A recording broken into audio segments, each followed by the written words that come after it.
Joe talks about Joe. And now, your host, Joe Slepsky. Hello, and welcome back to Joe on Joe. It's me, your host, Joe Slepsky. And wow, what a week we had last week.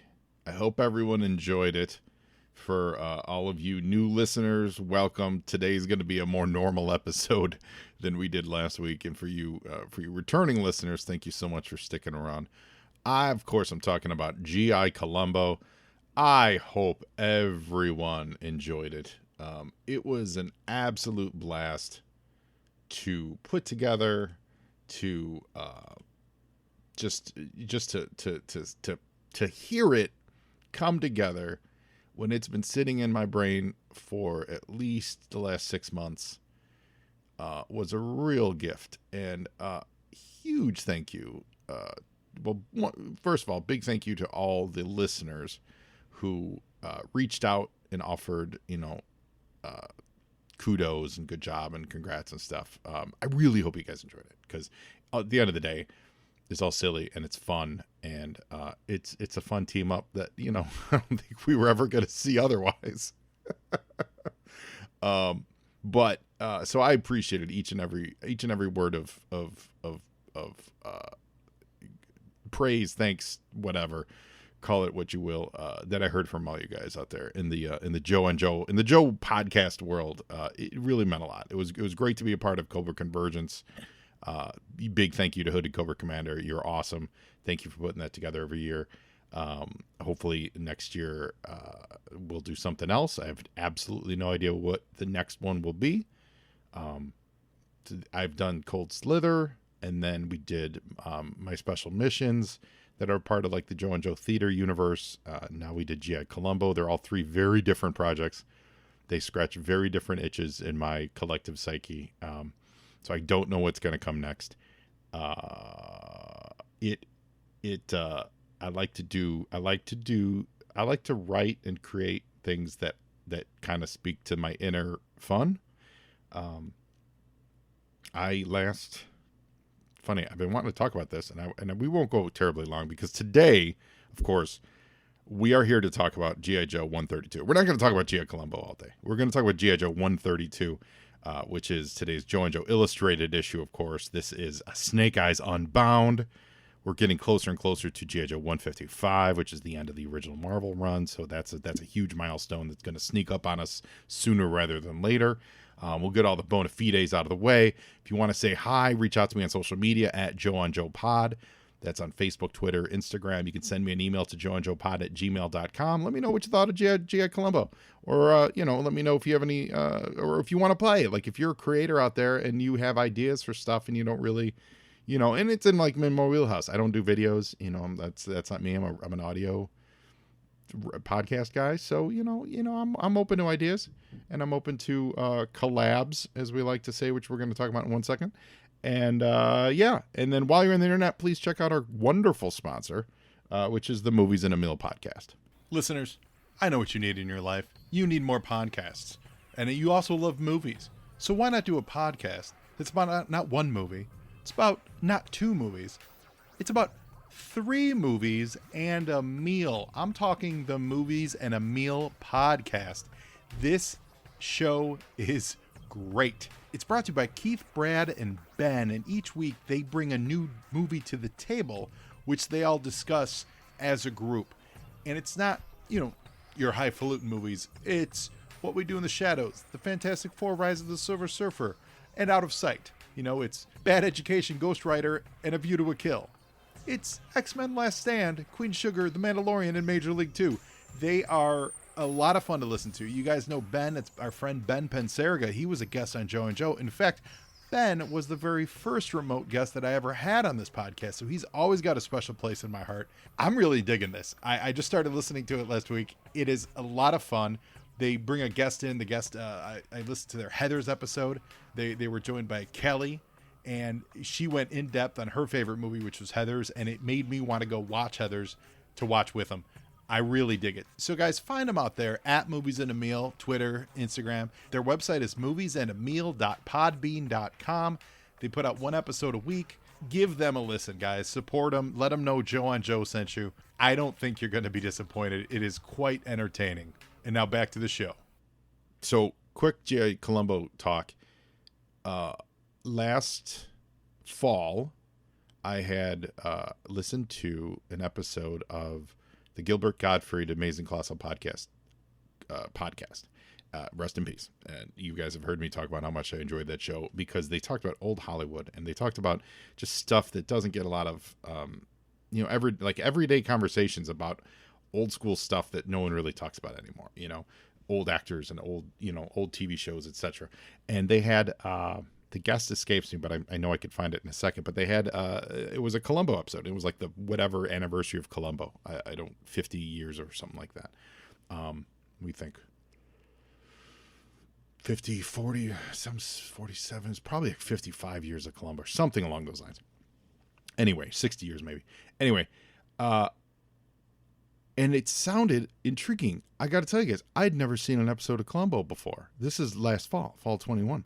I'd never seen an episode of Columbo. It wasn't a thing that I grew up with. It was not on my radar, 100% not on my radar. I had heard the name.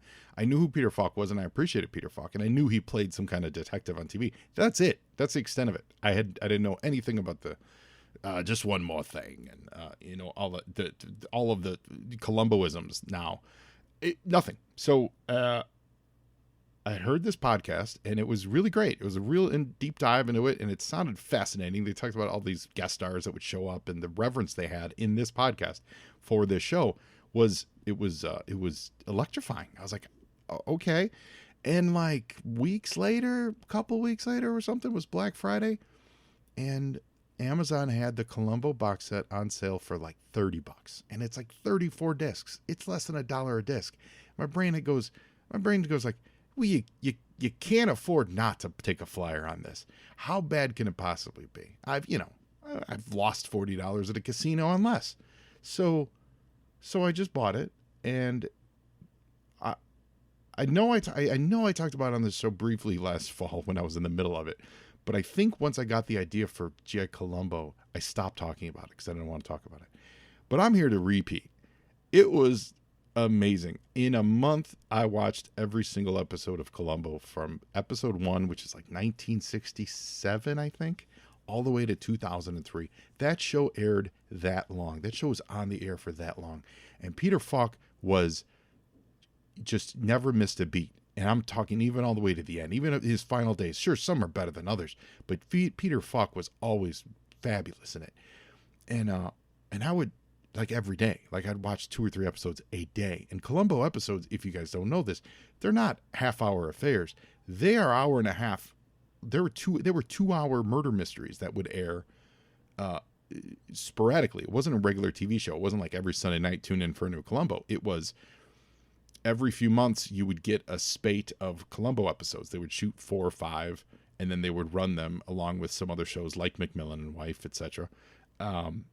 And they would have these like murder mystery nights. It's really interesting to read because they did want it to be a show, and then they were like, it's too hard to make to have it be a weekly show, so let's do movies, etc. and so on. Steven Spielberg directed one of the best episodes ever early on in his career, early on in the show, and so on.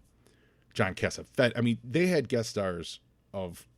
I'm not going to do it justice to talk about it. This isn't a Columbo podcast, but the point is, I loved it. This was last Christmas. I was absolutely in love with it. And so Toya Teal, Rebecca, my wife, who played the shocked mom in the cartoon, in the commercials, she's just like, so because I was walking in the house imitating Columbo, and then I would say, like, what if Columbo like was on the G.I. Joe team? How great would that be? And I was like, I want a custom Columbo G.I. Joe figure. This is the things I'm saying to my wife. And she just said, so write it. Like, just do it. Do it for your show. Like, do something with it, with your show. So I was like, I looked at her, I was like, okay, that's it. That's the next project. So that kind of sparked the spark in me.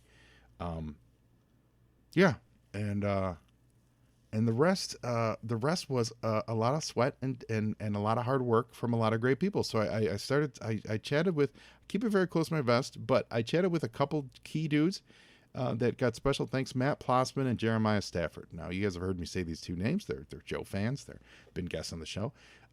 They're both writers, and really great writers, and really smart writers, and they work in Hollywood.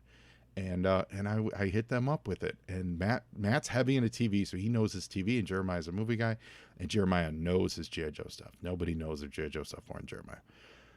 And they were absolutely so much help in putting this together, because one, Plassman and I worked out the whole Snake Eyes Columbo bits, and awesome. That's why Plassman's credited as Snake Eyes, because he and I would have back and forth about what Snake Eyes and Columbo would talk about and how they would interact and how great would that be.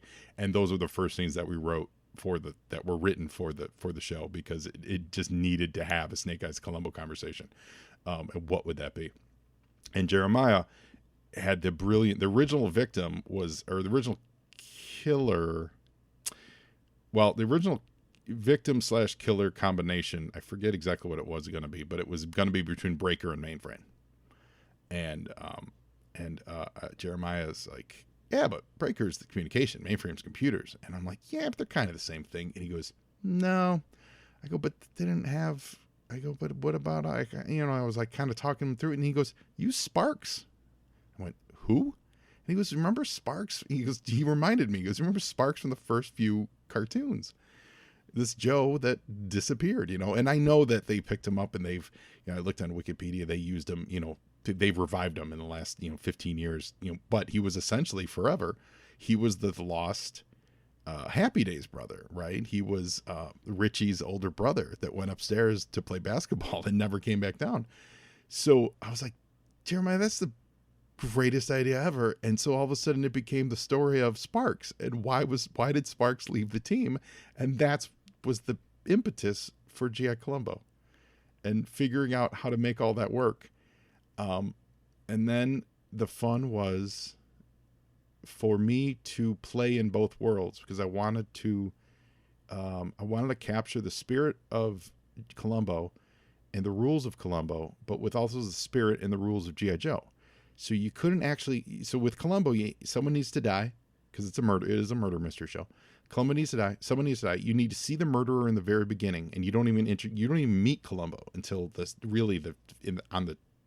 in the movies, in these 2 hour, hour and a half movies, 15-20 minutes go by before you even meet Columbo. I don't know if you guys have ever seen this. It's amazing.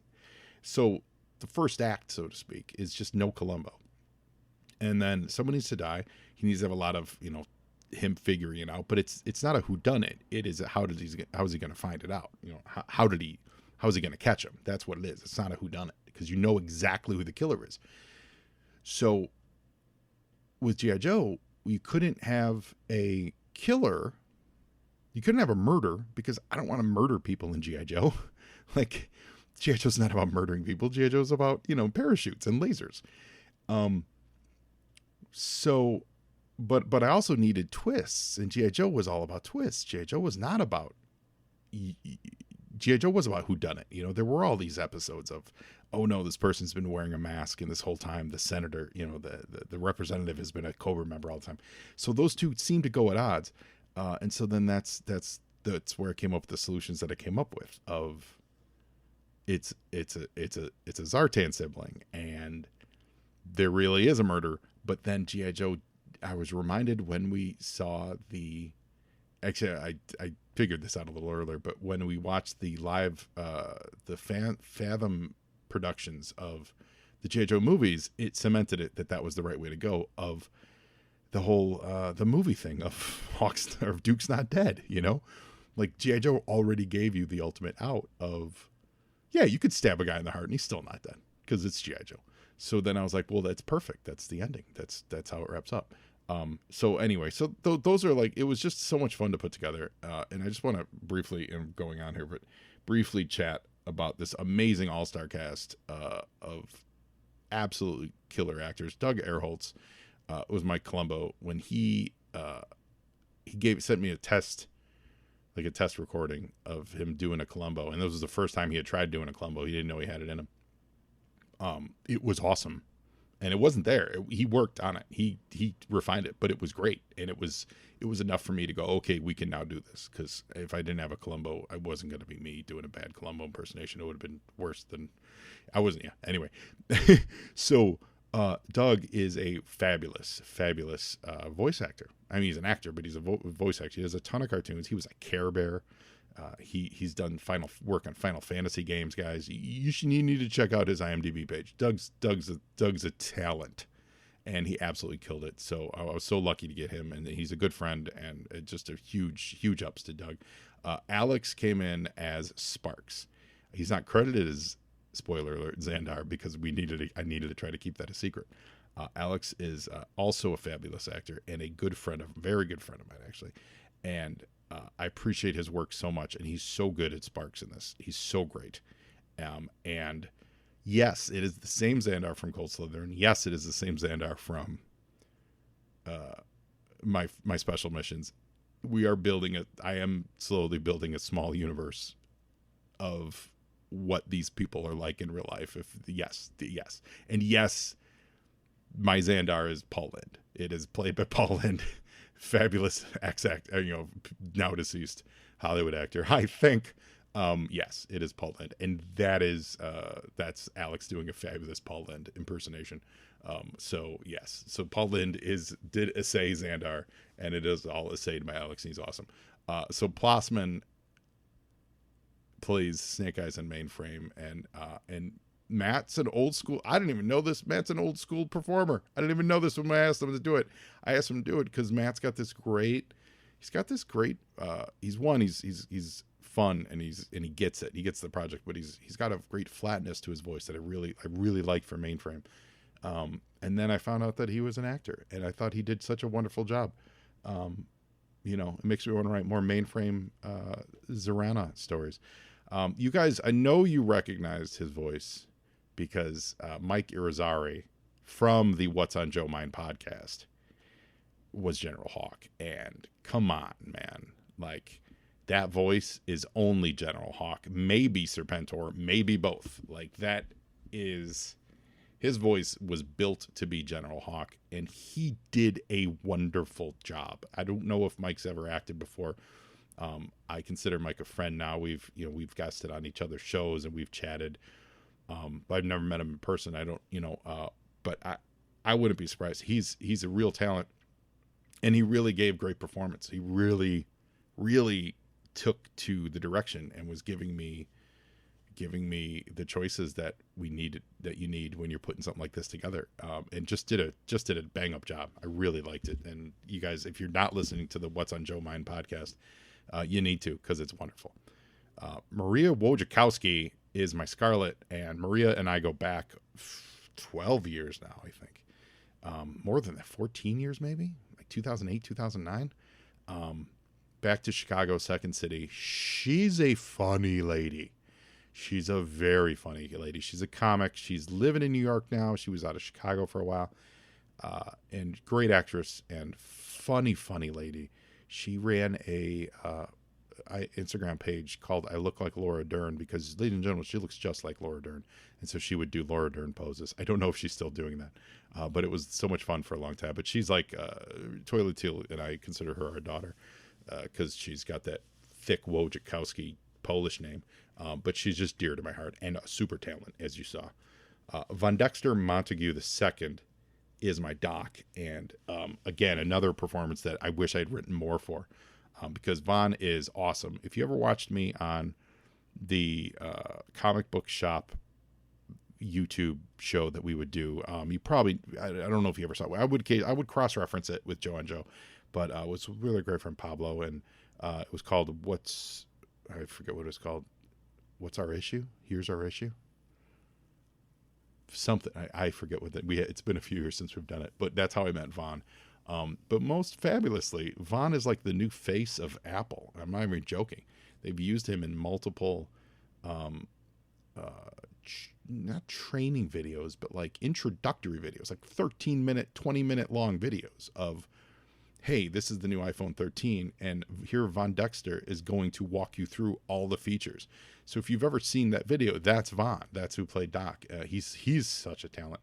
and I loved his doc, and it does make me wish I'd written more. Wayne Graham Breaker is from Gatlinburg, and he is an old friend of my wife's, who was in a fabulous show years ago. I've never seen it, but I've actually seen the reviews of it, and the reviews were killer. I believe Husband and Wife,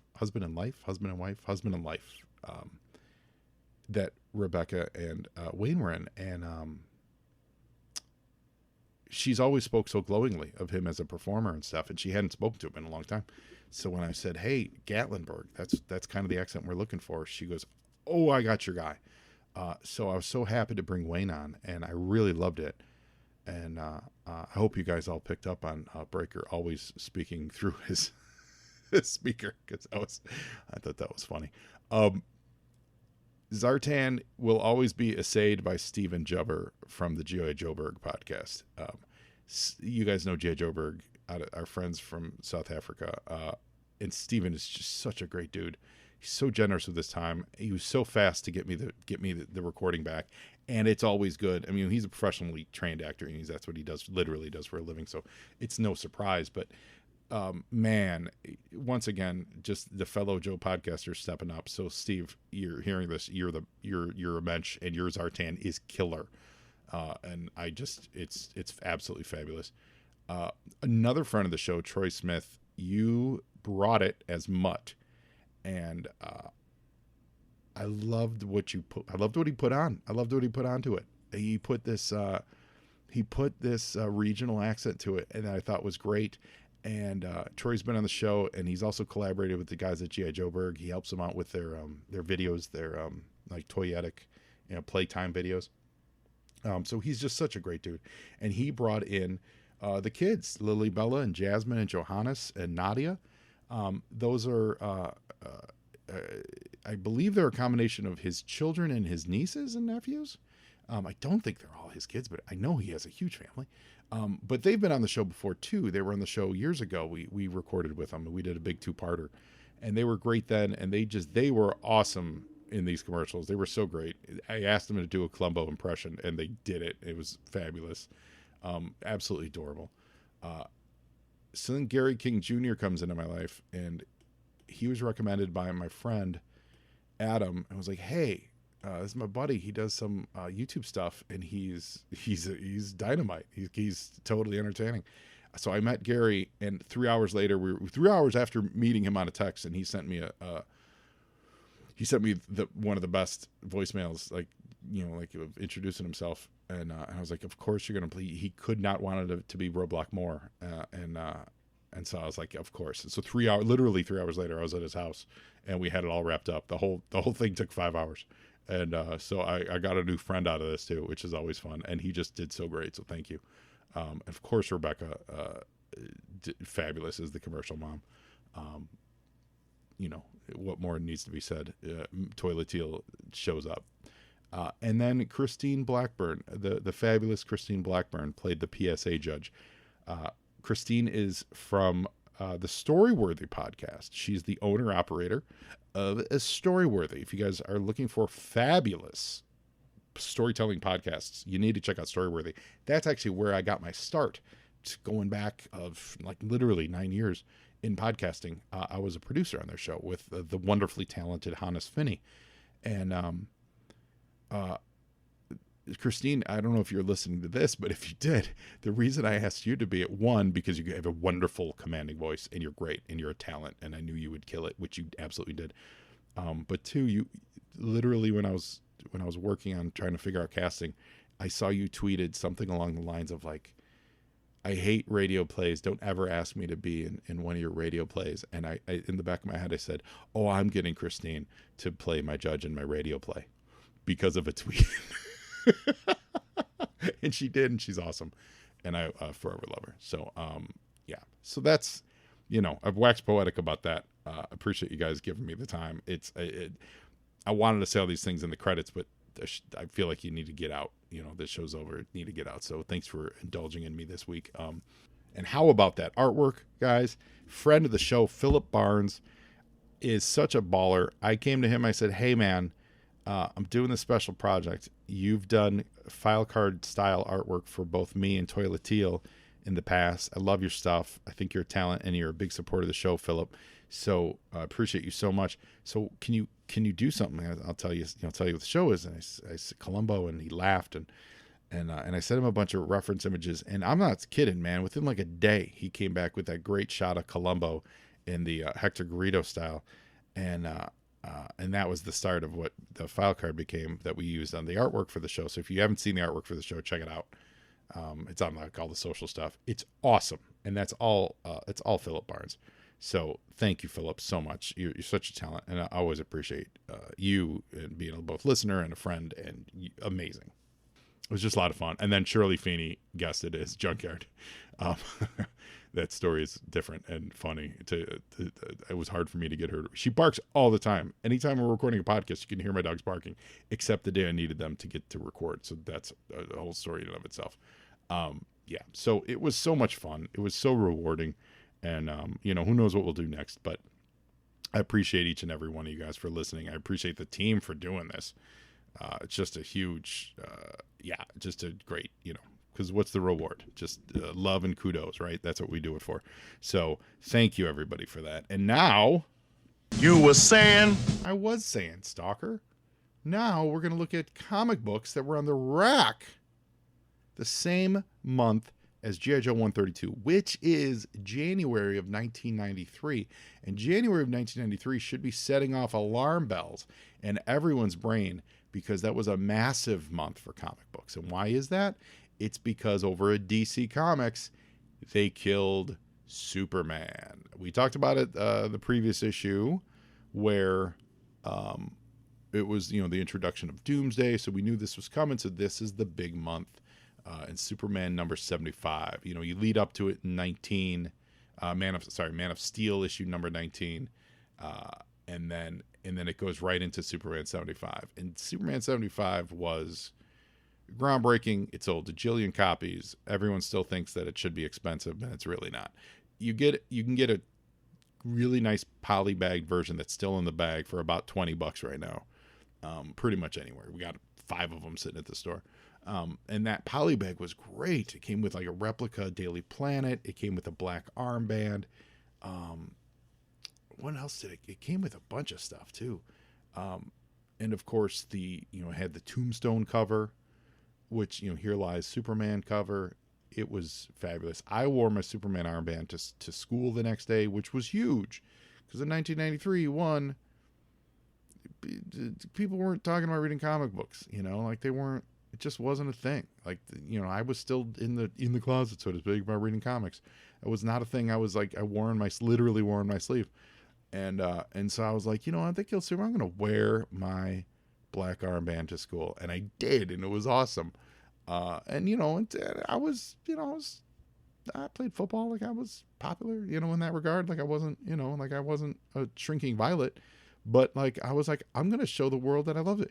I remember my English teacher came back to me the day it came out, came at lunch with a copy of it, and was like, I ran out to the comic shop at lunch to get this because everyone's talking about it, and gave me an extra copy of it. I already had it, or either I already had one or I had one waiting for me or something like that. Something along those lines. I was like, that's great. That's awesome. Like, good for, yeah. So we get people bring those in all the time, thinking that we're going to give them a lot of, we pay like $5 for them, because again, we sell them for like $15 to $20. So no, they're not paying for college anytime soon, but they are really, really cool. And then of course that kicked off the World Without a Superman stuff that happens in, Action 685 and Adventures 498, things like that. So,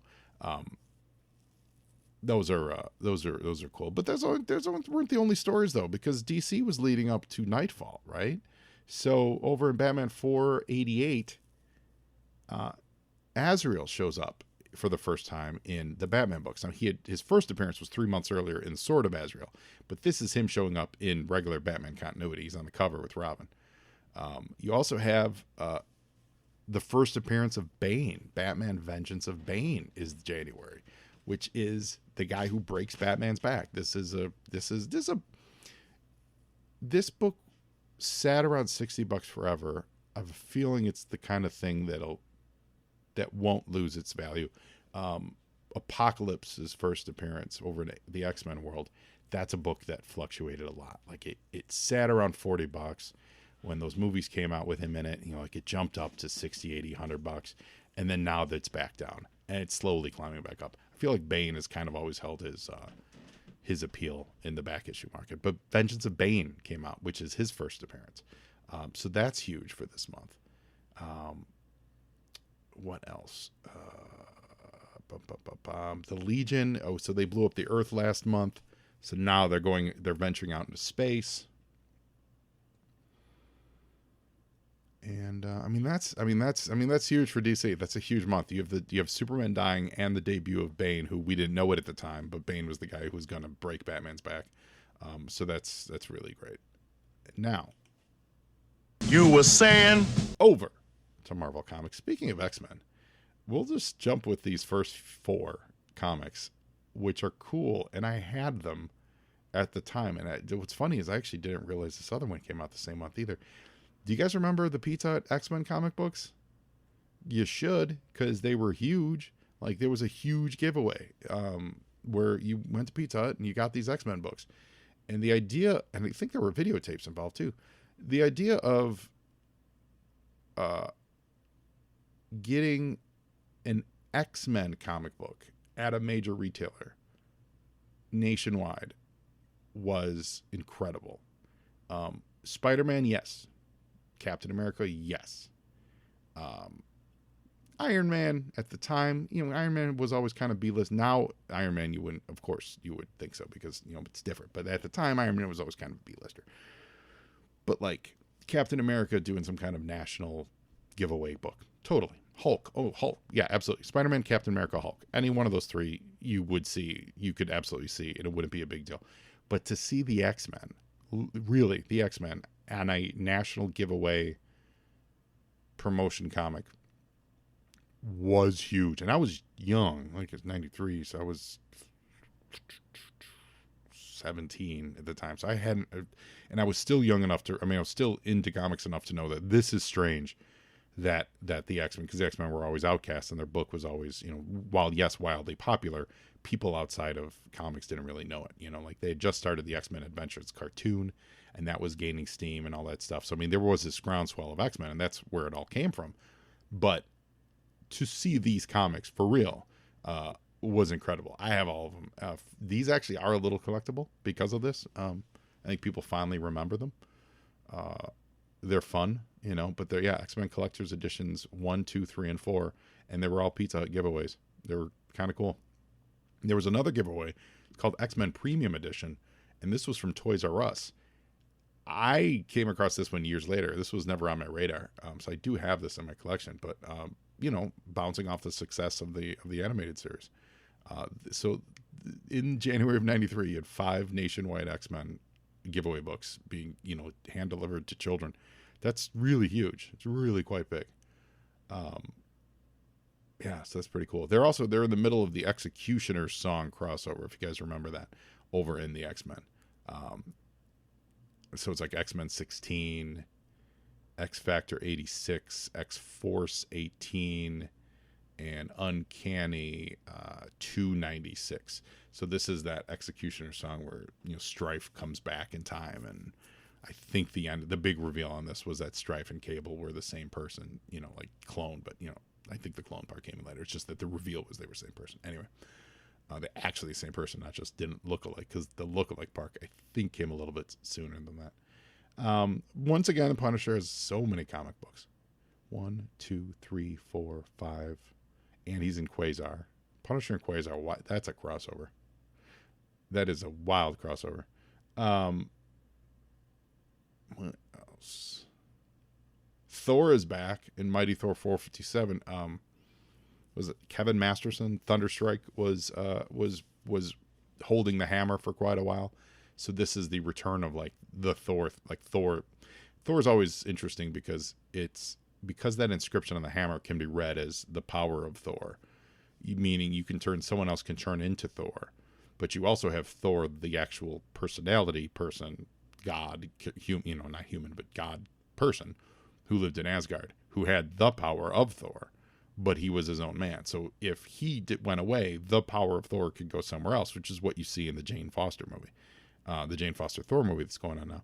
So Kevin Masterson was wielding the power of Thor and was Thor, but the real Thor shows back up. It's a little confusing, but I think that all stems from the way that Stan wrote, or Kirby wrote that on the Hammer in the early days of, the power of Thor.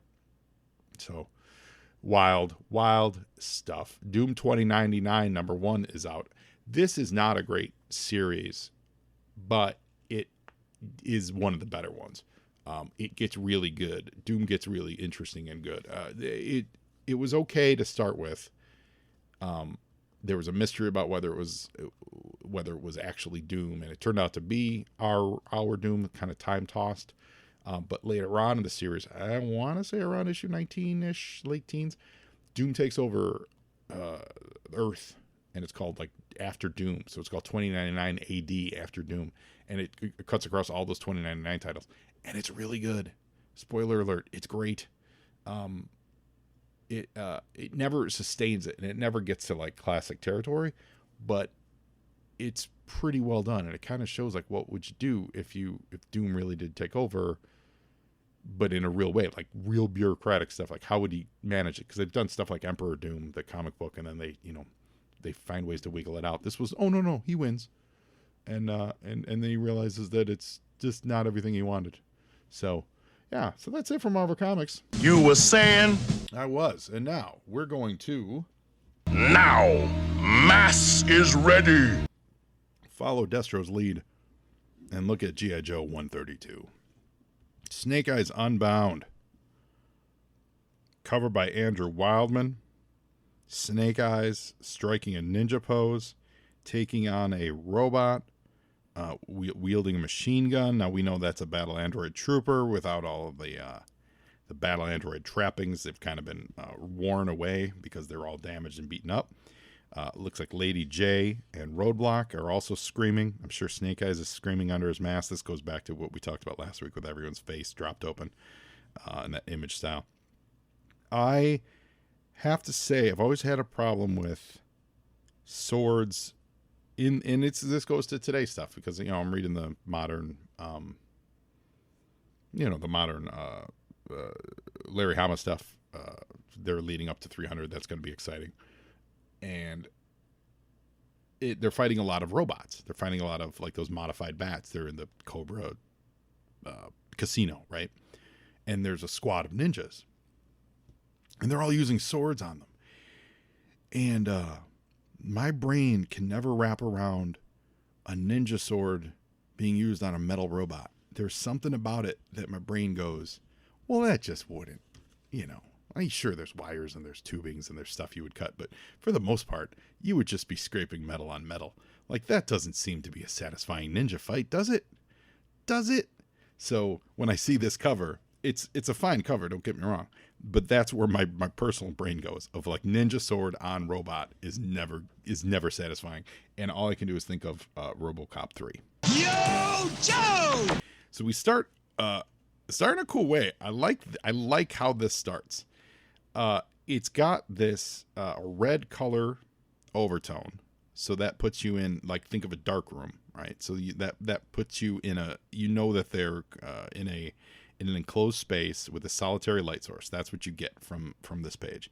The caption tells you where they're at without spelling it out, which is great because it just picks up, and Larry writes, we're approaching the drop zone, Stalker. You're the jump master.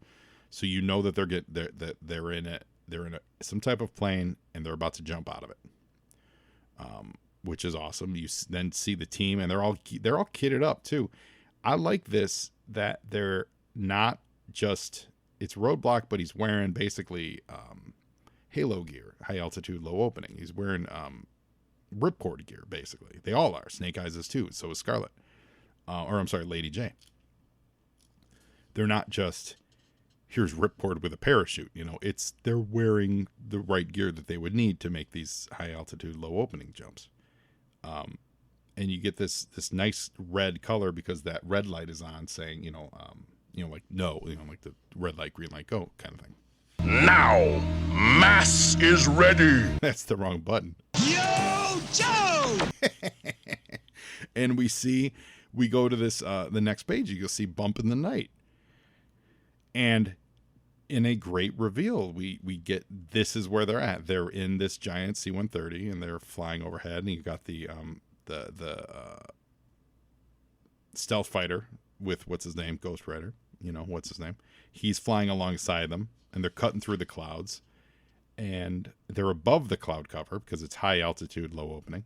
So they're above radar. And it's a nice reveal. So it's called Bump of the Night, script by Larry Hama, breakdowns by Rurik Tyler, finishes by Stephen Baskerville. So no Andrew Wildman in the interiors today.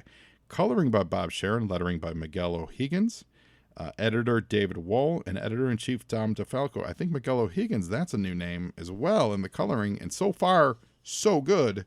I love this first page choice. And the second page looks really great with this nice purple sky and dark hues.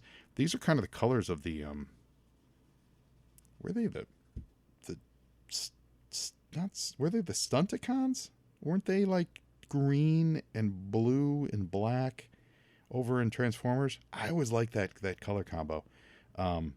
Yeah, so that's what you're getting on this. This is a 2-page spread. Yo, Joe! So back inside, Wild Bill's flying, and we're still in that red light coloring, so that's great. And we get a nice weapons check moment. This is everyone's gearing up. These are for all the great action movies, where they're putting on all their weapons and they're making sure everything's stowed away, and we get a feel. We get this anticipation for the mission. And Larry has us really walking through all the checks that they would be doing. Weapons check, loading, load your magazines. They're all checking in, and Snake Eyes has to, signal because he's quiet, obviously. He has to signal differently that he's ready to go, but he's still a part of the team. He still has to make sure they know that he's set and ready, locked and loaded. And that Larry takes his time with this whole sequence, and it goes on for pages. Yo, Joe! After a nice 3-page Teenage Mutant Ninja Turtles Sega Genesis ad. Wow. It goes, they don't jump for 4 or 5 pages. It's great. This whole sequence is awesome. So they're getting ready to do the jump, but before they do, Ghost Rider is going to slip in very low over Cobra Island and give it a once over to make sure that it's kind of safe for them to do it. I thought it was a little risky because if they do see if someone did happen to catch Ghost Rider, then the whole mission's scrubbed anyway. So that seems it seems like a risk, but he's doing it to check. And of course the Joes are doing this because they were attacked in the pit in previous issues. So now we get another equipment check, and everyone's checking everyone's equipment. Snake Eyes gives a couple thumps for affirmative. And the pacing on this is paced like an action movie, where they're cutting to the into exterior action, then they're cutting to the interiors. You think of the beginning of Predator, in the Huey's coming in, and they're they're all getting geared up, and they're all in the plane chewing tobacco and playing Good Golly Miss Molly and all that stuff, and you're getting to know the characters. But then once business comes, everyone suits up, and then they make their foray into the field to get the Predator. That's what's going on here. Yo, Joe! And I can't go further without saying I was on the Shane Logan's Action Nerd podcast last week. I hope you guys checked that out.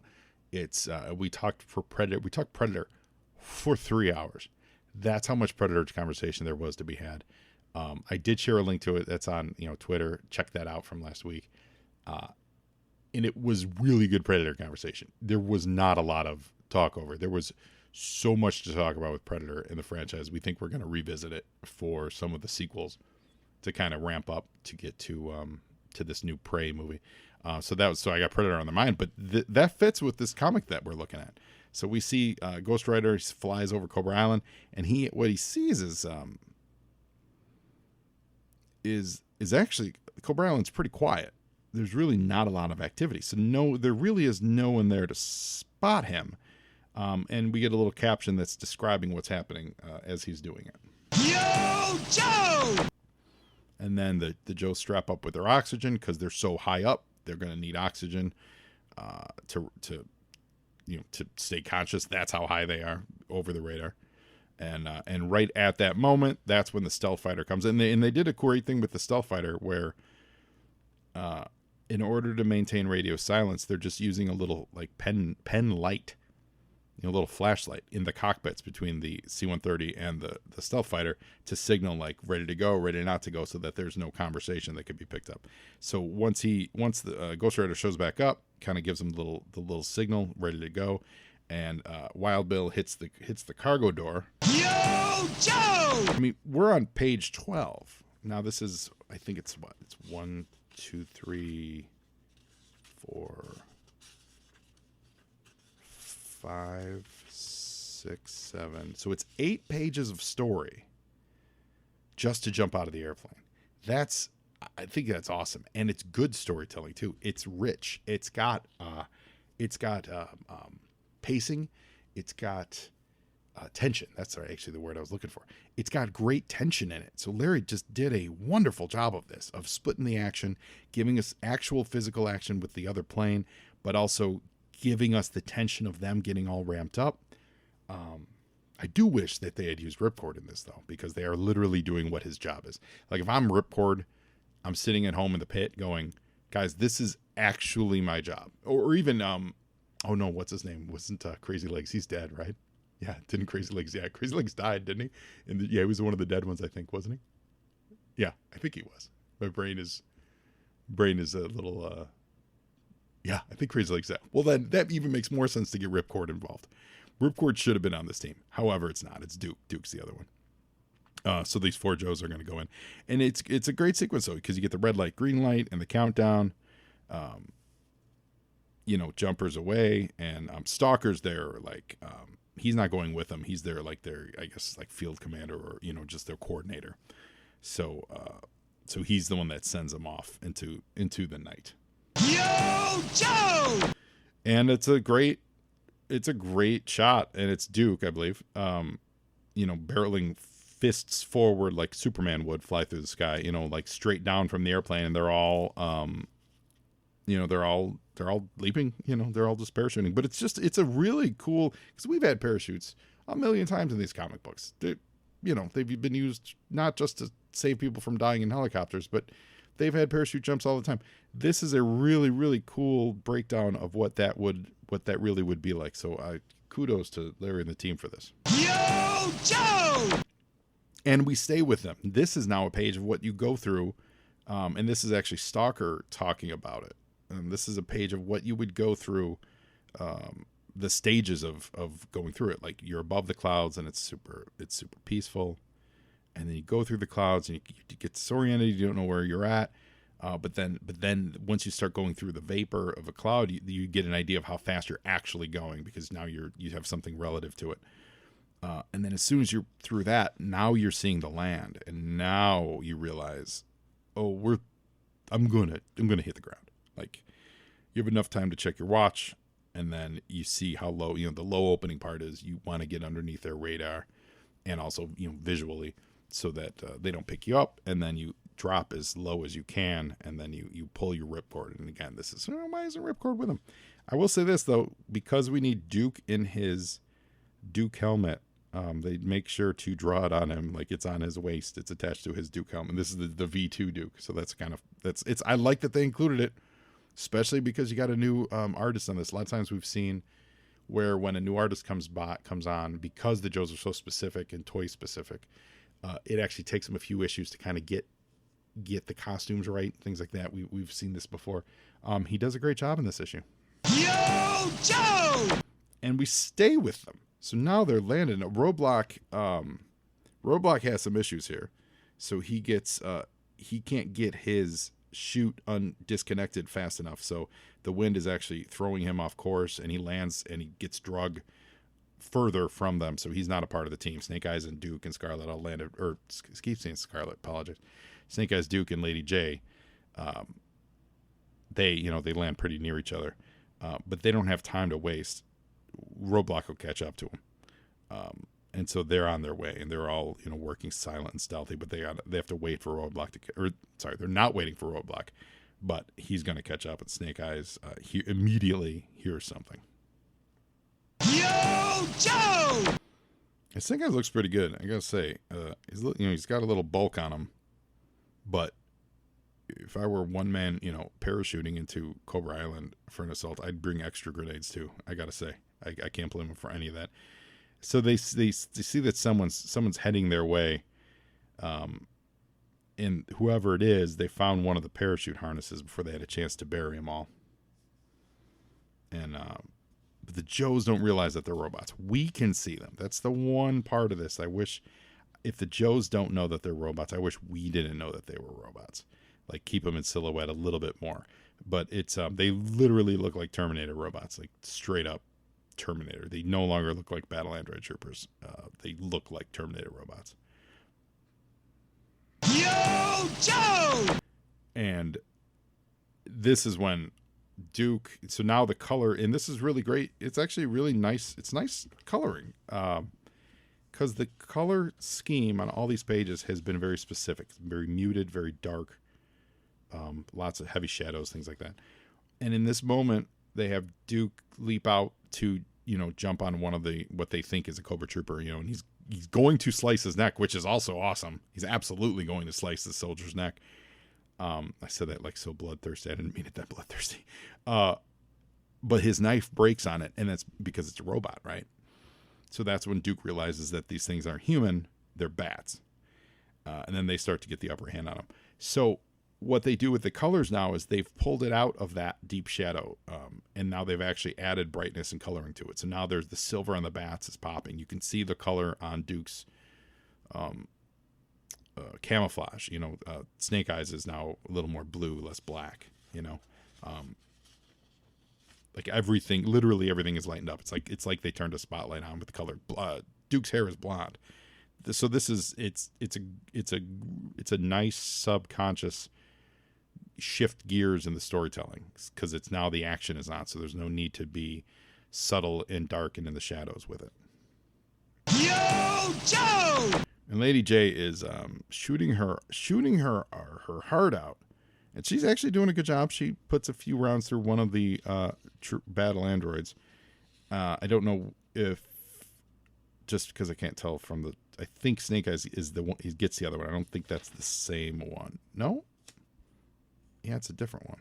Yeah, so Snake Eyes, with his sword, cuts one of those robots in two, and that's where I go, the metal on metal, that's quite the slice. So Snake Eyes cuts one of the bats in two, and the other bat is the one I think that Lady J was putting holes into, but she wasn't able to take it down. And it's got a laser lock on her forehead, again, going very Terminator. Very much, this is straight out of, was it Club Noir, out of the first Terminator movie, when Sarah Connor got the laser on her forehead. I would say Lady J's even, like the look of distress on her face here is even a little bit that, it's a little bit of that, and I don't fault him for doing this, because it's a little bit of that unawares. Like, she wouldn't be taken by surprise by this, because she's literally in the middle of the fight. But you remember in that moment, Sarah Connor was very, unaware that she had this laser target on her forehead. And that's what they do with this shot of Lady J. So that's a great reference. And Duke's trying his best to mess with this the laser sight picture. He's wrestling with this thing. Meanwhile, the bat that Snake Eyes cut into two, the top half is still moving. So Snake Eyes still has to take care of that. And Lady J, quote, has a few tricks up her sleeve. Yo, Joe! So Snake Eyes continues to slice it, and Jay puts a thermite grenade into the rib cage of the other android, the one that that Duke is wrestling with, and Snake Eyes finishes off with his, and the grenade takes a few seconds, doesn't go into effect right away. Yo, Joe! And now we get the effects of the thermite grenade. It basically melts down that robot. It's a lot of work. It's a lot of work to take out two battle android troopers. It's a lot. And this reminds me of the aliens problem that you have when you introduce these kind of killer robot things, is you show them being so difficult to take out when there's just one or two of them, like in the movie Alien. Very difficult to take out. And then you go to Aliens, and because there's so many of them, you have to make it easier for the heroes to take them out. Otherwise, there's just no believable way that they would live, right? So in Aliens, which is also a fabulous movie, I'm not slagging it, but the aliens themselves aren't as sturdy as that alien from the first one.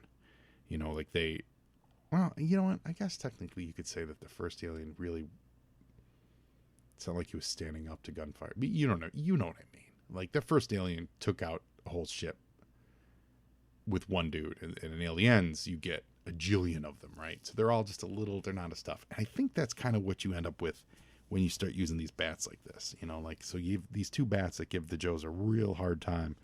And then how are they going to deal with a whole cadre of them? The movie in the Avengers movies do this too. We watch Endgame all the time, and it's the same thing of like those disciples of Thanos, like his team gave just the Avengers such a hard time when they show up at the end and they've got the army of everybody and all that stuff, and it's like, well, the Avengers are really in trouble. So it's a fun. You get it, like your brain kind of goes, oh, I get it. You have to show the escalation of threat, but when you look into it too deeply, it kind of doesn't work. But the Joes are successful here, except the Battle Android Trooper sends out a signal. Yo, Joe! And we learn that there are more Battle Android Troopers on the perimeter chasing after the Joes. So now we get some flashlights on them. So now the Joes are just, so they actually were pretty quiet and keeping it a secret. But now it's just straight up, there's gunfight. So their cover's blown entirely. So they've got a paralyzer with Cobra bats on it, chasing after them, shooting, gunfire. They're running for their life. They're just trying to survive. Yo, Joe! And in the middle of it all, somebody shows up with a 50 cal, and it's Roadblock, who finally caught up with the team. I love this rendition of Roadblock. He looks great. It's harkening back to like his first or early appearances. It's really awesome. So he caught up with the team and just mowed down these bats with his mod deuce. So that's awesome. Yo, Joe! And now we get one final page here of catching up with what else is going on Cobra Island. And it's Slice and Dice, and they're like, should we pursue the intruders, Master? They're talking to Firefly. Should we hunt them down? And he says, I'm sure you'd enjoy that, but no, there's no need. The Joes will be coming to Cobra headquarters, but they don't know that he's sitting there with a whole army full of Battle Android Troopers and the brainwashed ninjas, Slice and Dice. And me and my army of zombified ninjas and reprogrammed Cobra bats, they're going to be waiting for the Joes to show up. So that's it for this issue. So this issue is really cool, really unexpected, especially with that cover. It's an unexpected, like, just dissertation on an insertion to an attack. It's not the attack. It's not Snake Eyes going wild. It is, let's show you what would go into this and how quickly it can go poorly, which is really appreciated. So Zorana is the, speaking of J. Columbo, someone, I forget who it was, God bless you, someone tweeted me, normally you get ideas and whatever, someone tweeted me something that absolutely I wish I had thought of for the show. The judge at the end of Gia Columbo should have been Zorana. I absolutely wish I had done that. That is 100% something I wish I would have done that. I could have done one line of after she gavels them out of the court, her walking off and flipping into a Zorana voice and yelling at Sparks / Xandar for being a dipshit. Pardon my French. For being a dummy. And that would have actually wrapped the whole thing. And it's so perfect, and it's sitting there the whole time. I was sitting there going, Zorana shouldn't show up in this. And I don't know why I didn't think of that, guys. So I apologize for that. But it's such a great idea. It's absolutely, that's a writer's room idea that should have been added. So that's it. That's it for G.I. Joe 132. You guys are fabulous. Thank you again for listening and supporting the show. Till next time, now you Joe, and Joeing is half the battle. Bye.